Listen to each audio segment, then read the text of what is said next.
Hey, how's everybody doing? Welcome back to Ask That Podcast here on YouTube. WKRP in Cincinnati. Shout Fashion released for all 4 seasons. It's got as much. They got a little disclaimer to you. They got as much music as they get a hold of, trying to be as uncut as they have. Reason I picked this up, finally got down to $40, and I said a long time ago I'd made when 2004, probably early 2005, when DVD burners became more accessible on computers. I'd made my own set of this. Every episode uncut from like VHS rips and shit like this. Burn it, and it was 2 discs per season, I think it was. So, what's that? 8 discs. Even had a little 8 disc case. It was probably about the size of this to hold it. And over the years, just from being so old, burning them on cheap media, not being kept in the right temperature and all that shit, they just don't work. So I was like, well, fuck it. I know I could go online to somewhere and find somebody probably had the exact same set I had, probably even look better. It might be better quality copies, and get that. But fuck it. I like the show enough. This is one, late 70s, early 80s. I watched it as it originally aired, watched it in syndication, have not seen it in forever. Last one I remember him was on a WGN quite a few years ago when they were still a chain. WGN America is like Sunday nights. All right. And what it is this radio station in Cincinnati. They're probably like 5th out of 8 radio stations, or even lower than that. They're a rock station. Andy is the new station manager. He's come in, and the theme song's about him. Everybody knows, if you've seen the show, you know the theme song. Think about the way, listen to this over here, theme song. Think about Andy's character. That is him. It's supposed to be, but most people now think it's Dr. Johnny Fever. I'll get to him in a second. We're going to start up here. He runs the station. He's kind of everyman. He feels like in that first season, for a good chunk of it, they're trying to make him the main character, and it just doesn't work.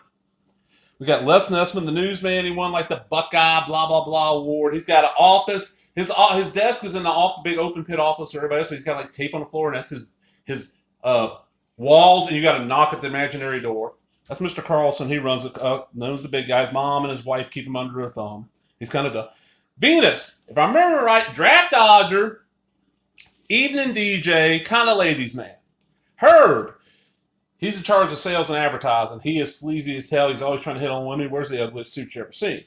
Jennifer, besides having this bad like Star Trek 5 Captain Kirk level wig / toupee here. She's supposed to be the hot, sexy one on the show. I never got it. To me, she just looked fake as hell. I don't know. Somebody was creepy to me. I don't know what it is.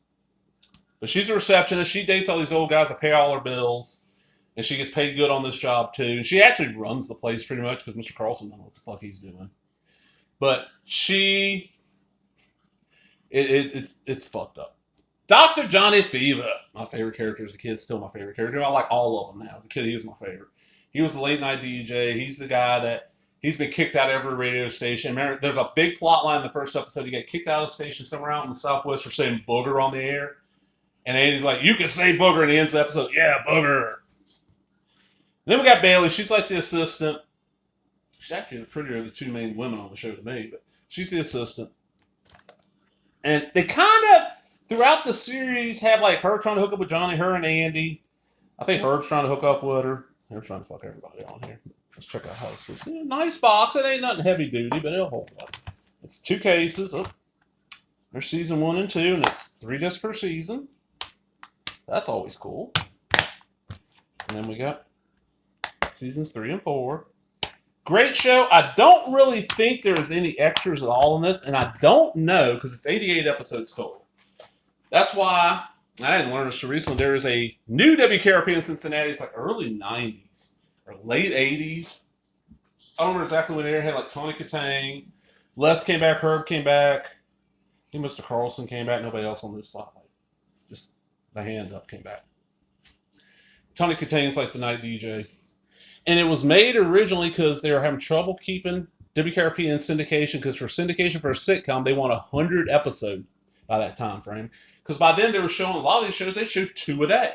You show 10 episodes a week, Monday through Friday. And that gives you, 10 weeks. So every so many months they burnt through the entire thing. They had 88 episodes. So they made the new WKRP to add on to the episode run. It wasn't as good. I don't think that's out on DVD. I don't think it's anywhere. It might be streaming on like some odd shit. You find it on like Tubi. That's everything. This is not streaming on anywhere. It's not airing on any channel that I know of. This is one I'd set the DVR for. And that's one good thing I'll say for you. Especially if you're my age, you grew up on like 60s, 70s, and 80s stuff. A lot of that shit, especially the ones you haven't seen in forever, they ain't out on home video or like expensive home video, they're airing on these little substations like FETV and MeTV and Heroes and Icons. I got the full run of Green Hornet in full HD sitting on my DVR from a Heroes and Icons airing like a few months ago, or like the Powers of Matthew Starr. Who remembers that shit? WKRP ain't out there. And this was a, I don't think this was ever like a huge hit when it originally aired. I think it's one of those for syndication. It made it big. But it's one where people are demanding this. This and Batman, the 66 Batman show were the two, and Wonder Years were the three shows that people were demanding the most to have complete runs of on DVD that we finally got.